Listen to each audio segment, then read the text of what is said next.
ایک نئی پریزنٹیشن لے کے حاضر ہیں. جیسا کہ آپ اسکرین کے اوپر دیکھ سکتے ہیں، مولانا الطاف حسین حالی کے حوالے سے مختصر اپنے اسٹوڈنٹس کو آگاہ کرنا چاہوں گا کہ اردو ادب کے اندر ان کا کیا کنٹریبیوشن ہے، تاکہ آپ تھوڑا سا اس کے بارے میں جان سکیں. میں کوئی اسپیشلی پروگرام نہیں کر رہا ہوں، اس حوالے سے ان کے لیے معلومات مفید رہے گی. مولانا الطاف حسین حالی اردو ادب کے ایک بہت نامور ستارے ہیں. مولانا الطاف حسین حالی اور مولانا آزاد کو مشترکہ طور پر جدید اردو نظم کا بانی ہونے کا اعزاز حاصل ہے. اردو نظم کی بنیاد قطب علی شاہ نے رکھی تھی اور نذیر اکبر آبادی نے اسے مقبول بنایا. 1874 میں مولانا محمد حسین آزاد نے بزم مناظمہ قائم کی، جس نے نظم میں جدید رجحانات پیدا کیے. اسی دور میں حالی نے مقدمہ شعر و شاعری کے ذریعے سے اردو نظم کی سمت اور رفتار متعین کی. اسی وجہ سے مولانا الطاف حسین حالی اور مولانا محمد حسین آزاد کو جدید اردو نظم کے بانیوں میں سے شمار کیا جاتا ہے.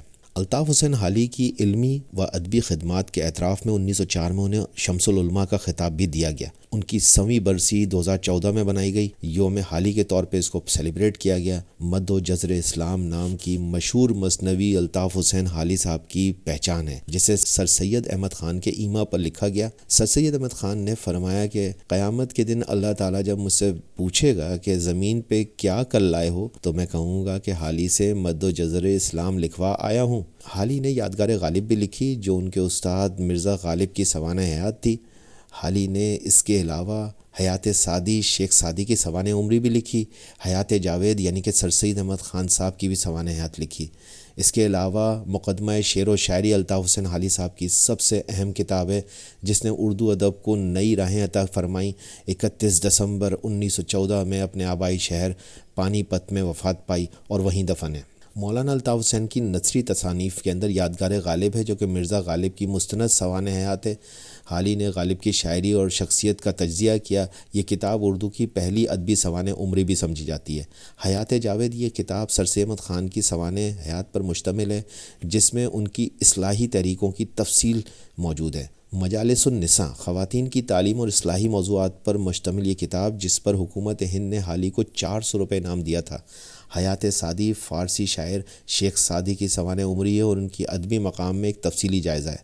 تریاق مسموم اس کتاب میں سماجی و اخلاقی برائیوں پر تنقید کرتے ہوئے حالی نے اصلاحی خیالات کو فروغ دیا. مولانا الطاف حسین حالی کو اردو ادب کا عظیم شاعر، نقاد اور مصلح تسلیم کیا جاتا ہے.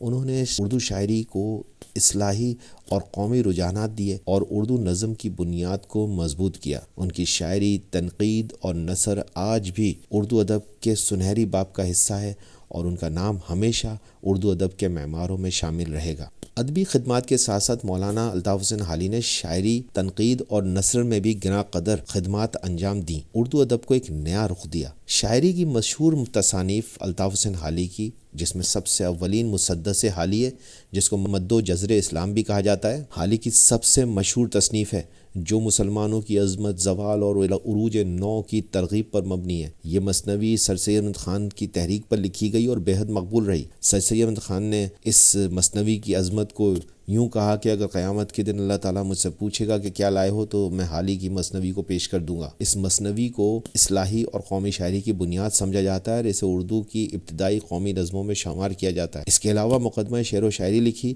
یہ اردو ادب کی سب سے پہلی تنقیدی تصنیف ہے، جس میں حالی نے شاعری میں اصلاحات کی ضرورت پر زور دیا. حالی غزل کے دائرے کو وسیع کرنے اور اس میں فلسفیانہ، قومی اور عوامی موضوعات کو شامل کرنے کے حامی تھے.